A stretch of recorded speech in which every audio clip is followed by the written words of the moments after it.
সংগঠনটির প্রধান কার্যালয়ের জিনিসপত্র সরানোর পর আজ থেকে শুরু হতে যাচ্ছে ভবনটির ভাঙার কাজ। এরই মধ্যে সেখানে এসে পৌঁছেছে রাজুকের প্রতিনিধি দল। এর আগে ভবন ভেঙে ফেলতে কয়েকবার সময় বেঁধে দেন আদালত। তবে পোশাক শিল্পের স্বার্থ বিবেচনায় প্রতিবারই বাড়ানো হয়েছে সময়সীমা।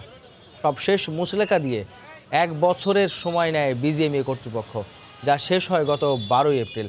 আদালতের রায় মাথায় রেখে রাজধানীর উত্তরায় চলছে তৈরি পোশাক শিল্প মালিকদের সংগঠন বিজিএমইএর নতুন ভবনের নির্মাণ কাজ। 2 তলা বেসমেন্টের ওপর 13 তলা এই ভবনের প্রথম ও দ্বিতীয় পর্যায়ের কাজ শেষ হয়েছে। পুরনো ভবনের আসবাবপত্র ও যন্ত্রপাতি নতুন ভবনে স্থাপনের মাধ্যমে কিছুদিনের মধ্যেই বিজিএমইএর দাপ্তরিক কার্যক্রম শুরু হবে। এই মুহূর্তে হাতিরঝিলে বিজিএমইএ ভবনের সামনে আছেন রিপোর্টার শুভ খান। সরাসরি চলে যাচ্ছি তার কাছে। শুভ।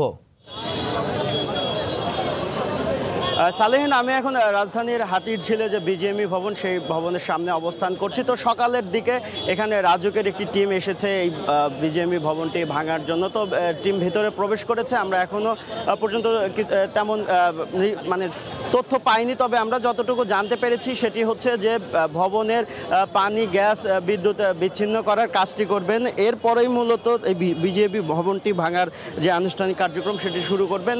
তো আমরা দেখতে পেয়েছি যে এই বিজিএমইএ ভবন ভাঙতে যে প্রয়োজনীয় যন্ত্রপাতি সেটি কিন্তু নিয়ে আসা হয়েছে। পাশাপাশি সার্বিক নিরাপত্তা নিশ্চিতে আইনশৃঙ্খলা বাহিনীর বিপুল সংখ্যক সদস্য মোতায়েন করা হয়েছে। এখানে আমরা দেখতে পেয়েছি বিপুল সংখ্যক পুলিশ সদস্য রয়েছে। পাশাপাশি আমরা সেনাবাহিনীরও কয়েকজনের সদস্যকে দেখতে পেয়েছি।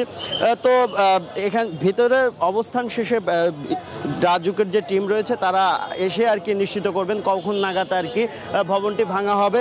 তো এই ভবন ভাঙার পেছনের যে বলা চলে ইতিহাস, সেটি একটু জানাতে চাই যে 2011 সালের 3রা এপ্রিল বিজিএমইএ ভবনটিকে হাতিরঝিলের বিস্ফোরা আখ্যায়িত করে হাইকোর্ট তার রায় প্রকাশের 90 দিনের মধ্যে এই ভবনটি ভাঙার নির্দেশ দেন। এর পরবর্তীতে কিন্তু বিজিএমইএ লিভ টু আপিল করে উচ্চ আদালতে। এরপর 2016 সালে এই লিভ টু আপিল সুপ্রিম কোর্টে আপিল বিভাগে সেটি কিন্তু খারিজ হয়ে যায়। এর পরবর্তীতে বিজিএমইএ কিন্তু দফায় দফায় উচ্চ আদালতের কাছে সময় চায় এবং তারা প্রথমে 6 মাস, পরে 7 মাস সময় পায় এবং সবশেষ যে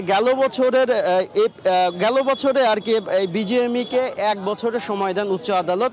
তখন কিন্তু বিজিএমইএর পক্ষ থেকে একটি মুচলেকা দেওয়া হয় যে এই যে সময় বাড়ানো হলো, এর পরবর্তীতে কিন্তু আর তারা সময় বাড়াবেন না, এমনটি তারা মুচলেকা দেওয়ার পরে হাইকোর্টে 1 বছর সময় দেন। তো সেই সময়টি কিন্তু চলতি মাসের 12 তারিখে শেষ হয়ে গেছে। অর্থাৎ 4 দিন আগে এই বিজিএমইএ ভবন ভাঙতে যে সুপ্রিম কোর্টের যে বা উচ্চ আদালতের যে নির্দেশনা, সেটি কিন্তু নির্দেশনার সময়সীমা কিন্তু শেষ হয়ে গেছে। তো এরপরেই কিন্তু রাজুকের পক্ষ থেকে আমাদেরকে গণমাধ্যম কর্মীদেরকে জানানো হয়েছিল যে কোনো মুহূর্তে বিজিএমইএ ভবন ভাঙতে তারা প্রস্তুত রয়েছেন। তো আজকে সকালে কিন্তু তারা প্রয়োজনীয় যে যন্ত্রপাতি রয়েছে সেগুলো নিয়ে এসেছেন এবং তারা ভবনের গ্যাস, পানি, বিদ্যুতের যে সংযোগ আছে সেটি বিচ্ছিন্ন করার জন্য হয়তো বা ভেতরে অবস্থান করছেন। তো সালেহীন, এই ছিল আমার কাছে সবশেষ। পরবর্তীতে কোনো নতুন তথ্য থাকলে আপনার মাধ্যমে দর্শকদের জানিয়ে দিতে পারবো। হাতিরঝিলে বিজিএমইএ ভবনের সামনে থেকে যোগ দিয়েছিলেন আমাদের সহকর্মী শুভ খান। রাজধানীর তুরাগ তীরে আজ